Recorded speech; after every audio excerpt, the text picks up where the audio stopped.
Hello everyone, Matt Layton here, and today we are looking at Colonial Village, everyone's favorite garden-style community. Now, for simplicity's sake, we're going to take a look at Colonial Village at a very high level. Yes, there are communities within Colonial Village, but to make things easier and for the video, we're going to do a very broad overview and just scrape the surface of Colonial Village. So let's get started, and let's start with where is Colonial Village located? The community is in the Courthouse neighborhood and is roughly bordered by Wilson Boulevard on the south, Veach Street on the west, 18th Street, Key Boulevard, and Lee Highway on the north, and Queens Lane on the east. The history behind Colonial Village is fascinating. Built between 1935 and 1940, Colonial Village was built to help house the workers in the federal government who moved to D.C. under the New Deal.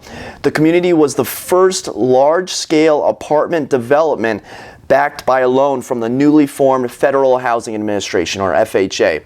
It had many opponents at first because some didn't think government workers would want to live that far out from the city. People thought Courthouse was too far away from DC. Sure, back in the 1930s, Arlington was a much different place, lots of green space, lots of farm, not too much going on. But nowadays, people move to Colonial Village and to the Courthouse neighborhood because of how close it is to DC. Okay, back to the history. Colonial Village remained apartments up until around the early 1980s, at which point it was divided into 5 different entities. 2 of those communities became affordable housing, while the other 3 that we are going to focus on in this video became condominiums known as Colonial Village 1, Colonial Village 2, and you guessed it, Colonial Village 3. Now, remember, all 3 of these are independent of one another. So even though it's in Colonial Village, even though it's called Colonial Village, all 3 or all 5, as you look at it, have different management companies, okay? So now, to make things even more confusing, they all look alike. So let's break down where exactly in Colonial Village CV1, CV2, and CV3 are. Colonial Village 1 is located along the north side of Key Boulevard, as well as both sides of Rhodes Street once you are north of Key Boulevard. Colonial Village 2 is a full block and bounded by Wilson Boulevard, Troy Street, Key Boulevard,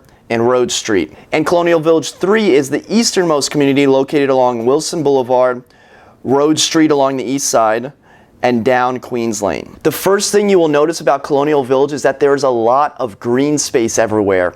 The campus covers over 60 acres and provides nice walking paths, courtyards, garden areas, and jogging and biking paths. A nice, serene atmosphere. With all that green space, you will find the community is very pet friendly. There are dogs everywhere.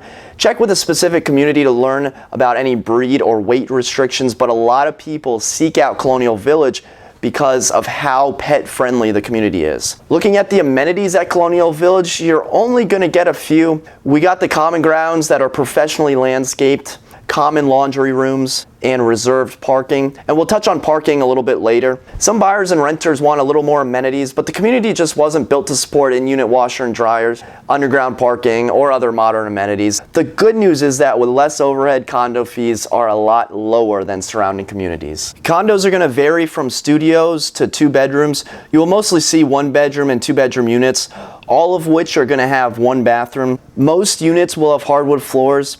Usually condos here have lots of windows, and since there's only 2 or 3 stories in each specific building, you get a much smaller community feel, seeing how Colonial Village is made up of over 1,000 residences. Floor plans tend to be on the smaller side. Think around 600 to 630 square feet for a 1 bedroom and 850 to 900 square feet for the 2 bedrooms. Even though they're on the smaller side, there's usually a surprising amount of closet space for a residence that was built in the 1930s. Looking at the kitchens, it's going to get a little cramped. Sometimes you'll get extra room for an eat-in kitchen where you might have a little more space, but for the most part, they're going to be on the smaller side. One thing to take note of is some units feature what we call the Colonial Village stack, where the cooktop is actually situated between the oven above and the dishwasher below. You can probably live with it, but it's something to take note of and maybe try to avoid such a strange configuration in the kitchen. All right, let's take a look at the top. 3 things that you need to know about living at Colonial Village, starting with number 1. Parking. At Colonial Village, you get zone parking. And in addition, Colonial Village 1 and Colonial Village 3, you get off-street permit surface parking lots, which is great, but the only downside is You guessed it, they fill up quickly, so that means you're parking on the street, and then you're also competing with everyone else in Colonial Village that also has zone parking. So what I'm getting at here is, even though you get parking with your unit, you're gonna end up fighting for parking spots during the rush and the peak hours with people on Rhodes and Key Boulevard. So that's one of the downsides. The second downside is Key Boulevard and Rhodes Street are both cut-through streets that do have blind spots as well. So you can imagine trying to pull out of your parking spot while another car is trying to make the light at the top of the hill. So bad combination there. Parking at Colonial Village can be very frustrating. Number 2 is solid construction. Guys, Colonial Village has a track record of over 75 years of housing its residents. So you can cross off shoddy construction of your list of concerns when you're looking for a condominium to purchase or to rent in Arlington. Colonial Village has great bones.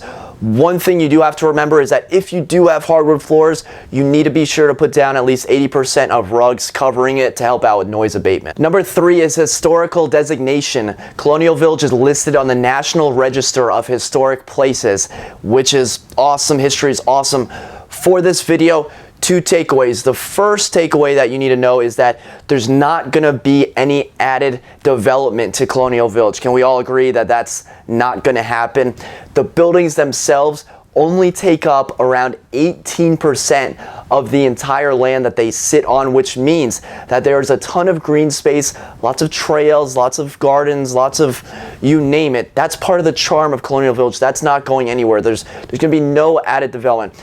The second takeaway is, guys, you have to be very, very careful when you're making renovations or when you're replacing windows, things of this nature at Colonial Village. This can be a huge, huge headache when you're looking to sell your unit, or vice versa if you're a purchaser and you're looking to buy a unit that has been heavily remodeled. So as you're looking at Colonial Village, either to purchase or to sell your unit and it's been renovated, or you're looking at a renovated unit, be sure you've done your homework. Be sure the renovation has been approved or someone from Colonial Village has looked at it. I guarantee you, people in Arlington, they go crazy about historic designations, and they should. There is value there. Colonial Village is awesome from that respect, but it will be a huge, it's going to be a deal breaker when you're looking to buy and someone hasn't approved the renovation. I mean, in 600 square feet, you can only renovate so much, but I guarantee they're going to find out about your windows, or they're going to find out about that wall that you shouldn't have taken down.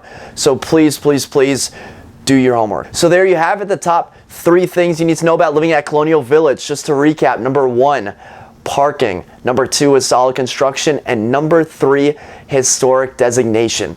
As always, thank you so much for watching. Hey, if you like this video, be sure to hit the thumbs up button below. And if I left anything out, I want to hear from you. Drop me a comment in the comment section below. Okay, thanks again for watching. Until next time, create a productive day. Take care.